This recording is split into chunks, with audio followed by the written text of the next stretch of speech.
Nggak, katanya lagi nunggu tamu. Iya, jadi teman-teman ada yang mau datang ke sini, Ya. mau tilawah bareng. Oh.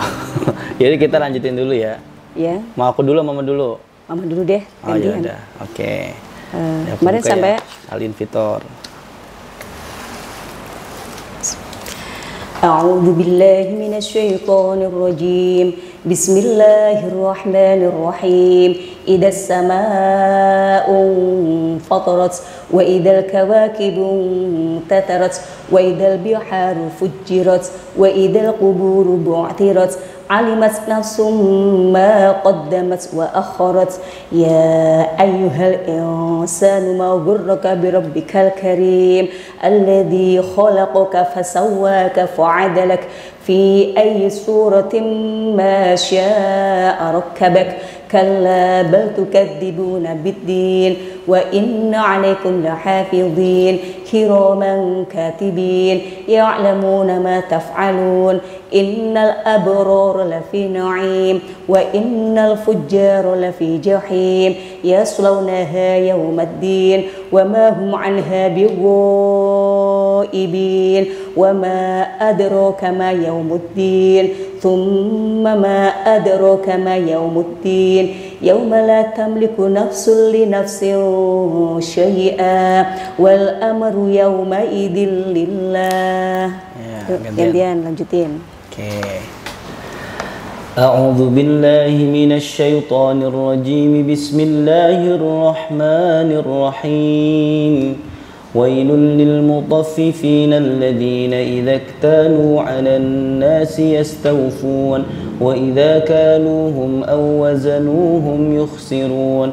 ألا يظن أولئك أنهم مبعوثون ليوم عظيم يوم يقوم الناس لرب العالمين كلا إن كتاب الفجار لفي سجين وما أدراك ما سجين كتاب مرقوم ويل يومئذ للمكذبين الذين يكذبون بيوم الدين وما يكذب به إلا كل معتد أثيم إذا تتلى عليه آياتنا قال أساطير الأولين كلا بل ران على قلوبهم ما كانوا يكسبون كلا إنهم عن ربهم يومئذ لمحجوبون ثم إنهم لصال الجحيم ثم يقال هذا الذي كنتم به تكذبون كلا إن كتاب الأبرار لفي عليين وما أدراك ما عليون كتاب مرقوم يشهده المقربون إن الأبرار لفي نعيم على الأرائك ينظرون تعرف في وجوههم نضرة النعيم يسقون من رحيق مختوم ختامه مسك وفي ذلك فليتنافس المتنافسون ومزاجه من تسنيم عينا يشرب بها المقربون إن الذين أجرموا كانوا من الذين آمنوا يضحكون وإذا مروا بهم يتغامزون وإذا انقلبوا إلى أهلهم انقلبوا فكهين وإذا رأوهم قالوا إن هؤلاء لضالون وما أرسلوا عليهم حافظين فاليوم الذين آمنوا من الكفار يضحكون على الأرائك ينظرون هل ثوب الكفار ما كانوا يفعلون. Sadaqallahul azim. Ya, jadi bagi beberapa penghafal juz 30 biasanya al-mutaffifin ini tergolong yang paling lama ya. Ya, dalam agak sulit ya, dan ya memang lumayan. Nah, berbicara tentang sulit tidaknya menghafal ini. Sekarang kan banyak ya fenomena pingin anaknya hafal Quran ya, bahkan ditunjang juga tuh dengan sekolah-sekolah yang buka ada ekskul tahfidz. Nah, tapi yang akan kita bahas di sini adalah salah satunya kira-kira nih, kalau misalkan mak bapaknya pengen anaknya hafal Quran, yang pertama harus dilakukan itu apa? Yang pertama yang harus dilakukan sebagai orang tua, ya pertama ya harus menjadi teladan, contoh bagi anaknya. Bukan berarti orang tua kalau anaknya ingin hafal Quran, orang tuanya harus hafal Quran dulu, ya nggak harus seperti itu. Ya syukur-syukur mau menghafal dulu tuh lebih bagus. Tapi setidaknya orang tua ini memberikan contoh rajin membaca Al-Quran. Kita tidak harus kowar-kowar atau menyuruh anak untuk membaca Al-Quran, tapi kita tidak mencontohkan. Kita rutinkan saja atau kita menjadikan suatu kegiatan harian membaca Al-Quran, anak itu akan bisa melihat sendiri, oh tanpa disuruh pun anak itu pasti juga, oh ayah dan mamaku tiap hari baca Al-Quran. Berarti emang itu suatu rutinitas yang harus dilakukan sebagai umat Islam. Dengan anak nanti punya pikiran seperti itu, ditambah orang tua memotivasi, menyarankan, mengarahkan untuk rajin membaca Al-Quran, ya sedikit memaksa ya nggak apa-apa, ya itu kan tujuan untuk kebaikan. Insya Allah akan lebih mudah. Dipaksa dikit guys. Ya, terpaksa dipaksa lama-lama kan terbiasa. Ya tidak berarti harus dipaksa. Terpaksa pusing. Kan memang harus dijadikan jadwal kegiatan anak-anak. Selain sekolah, anak-anak harus digiring itu untuk mengaji. Jadi ya kan kalau misalkan anak-anak mah wayanya main gitu, masa disuruh ngaji. Jadi ini ada jawaban yang cukup unik sebetulnya. Anak-anak tanpa disuruh main pun udah main. Pasti main. Selesai ngaji, belum selesai pengajian juga udah main. Udah main. Tapi kalau untuk belajar ngaji itu memang harus tega ya, harus tega, harus dipaksa. Jadi bukan berarti nggak sayang, justru kita sayang karena proses pemaksaan ini atau proses ya perintah ini untuk investasi jangka panjang, daripada dibiarkan main lalu nanti malah sulit, terlanjur ilate kelu ya, lidahnya udah terlanjur susah, goiril maktubi alaihim waladhdallin hirobil ngalamin gitu kan, segala macam ya. Alhamdulillah hirobil alamin jadi ngalamin, ini udah repot. Nah makanya waktu kecilnya ini perlu digembleng supaya tidak terjadi seperti itu. Nah selanjutnya gini Ma, tadi kan minimal banget berarti ngaji lah, baca Quran lah. Kalau bisa ngaji nih, kalau maknya, bapaknya misalkan bacanya belum lancar, terus gimana dong? Ya orang tua ya mengarahkan anaknya, diantarkan ke tempat pengajian atau memanggil guru ke rumah. Tapi lebih enaknya tuh kalau kita menuntut ilmu, lebih baik kita tuh mendatangi guru. Kita menuntut ilmu, mendatangi ke tempat menuntut ilmu. Berarti tetap barokahnya tuh beda ya. Minimal berarti kalau orang tuanya nggak bisa ngaji, tunjukin lah nih mama belajar ngaji gitu ya. Mama juga masih proses belajar nih, ayah juga proses belajar nih. Walaupun udah tua aja masih belajar mengaji.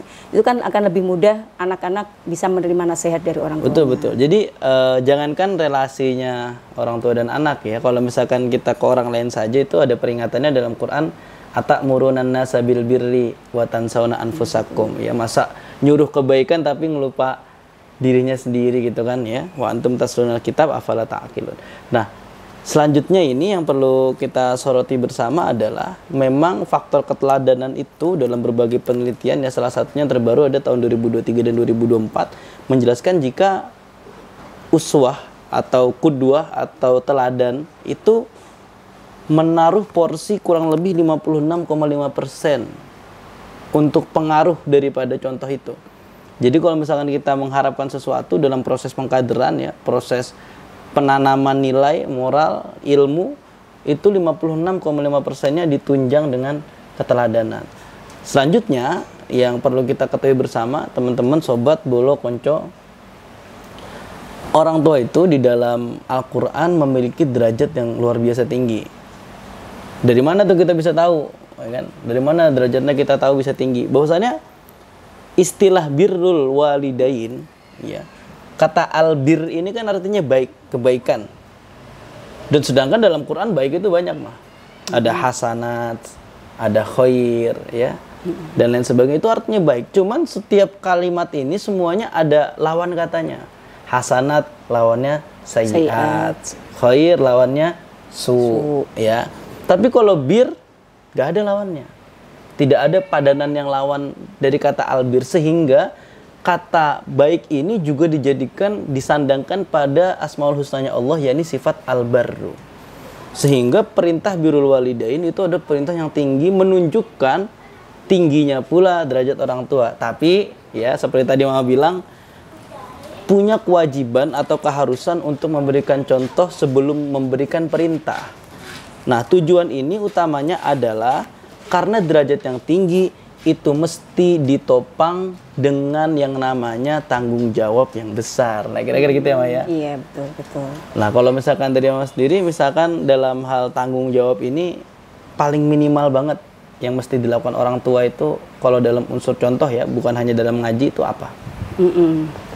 Contoh selain ngaji maksudnya? Ya, contoh tadi kan ngaji sudah. Kalau nggak bisa baca Quran, belajar.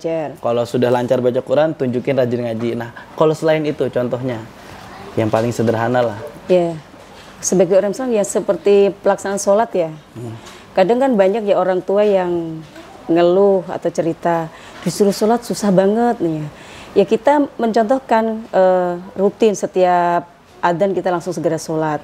Kadang kita ada yang cerita, udah adzan masih pada main HP, masih main, disuruh sholat susah. Kita contohkan dulu, begitu adzan kita juga berusaha untuk bergegas segera melaksanakan sholat. Itu kan suatu teladan juga. Jadi kita nggak harus seperti tadi, nggak harus teriak-teriak. Kita contohkan aja langsung. Malah memberikan contoh itu tidak cukup sekali dua kali ya, ya rutin terus mampu kita. Jadi misalkan capek nih seminggu kemarin kayaknya udah full ngingetin sholat 5 waktu, minggu depan libur dulu lah gitu, berarti nggak boleh ya? Nggak boleh, apalagi itu satu kewajiban yang dilaksanakan 5 kali sehari ya kan. Kita tidak boleh jenuh, tidak boleh bosan untuk memberikan contoh dan mengingatkan pada putra-putri kita. Ya, baik itu jadi bapak-bapak, ibu-ibu, abi-abi, umi-umi, ayah-ayah, bunda-bunda dan seluruhnya dengan panggilan apapun. Sebagai orang tua itu tetap kita ada kewajiban untuk memikul tanggung jawab yang besar tadi, dan endingnya itu ya, hasil akhirnya adalah anak ini ketika dia mampu taat dalam beragama ya. Ini tentu saya ingin menggarisbawahi, memperluas makna anak yang berbakti itu bukan hanya anak yang pandai dalam agama saja. Misalkan anaknya ya arsitek, misalkan anaknya dokter, insinyur atau apapun itu, selama mereka menjalani kehidupannya ini dengan niat beribadah kepada Allah, lalu diniatkan segala bentuk kontribusinya ini sebagai amal ibadah, sebagai amal soleh, sekaligus diniatkan agar menjadi kebaikan untuk kedua orang tuanya, maka ini pendidikannya sudah berhasil. Karena apa? Setiap nilai ibadah yang dilakukan oleh anak tadi akan mengalir juga kebaikannya kepada kedua orang tuanya. Dan kalau misalkan kita bicara sebuah investasi ya, seperti emas, seperti tanah, bangunan dan sebagainya yang harganya terus meningkat, maka anak ini adalah investasi yang luar biasa besar. Salah satunya adalah ketika mati seseorang itu terputus seluruhnya kecuali 3 hal. Sedekah jariyah, ilmu yang bermanfaat, dan yang terakhir awaladin sholih yad'ulah, anak soleh yang mendoakan kedua orang tuanya.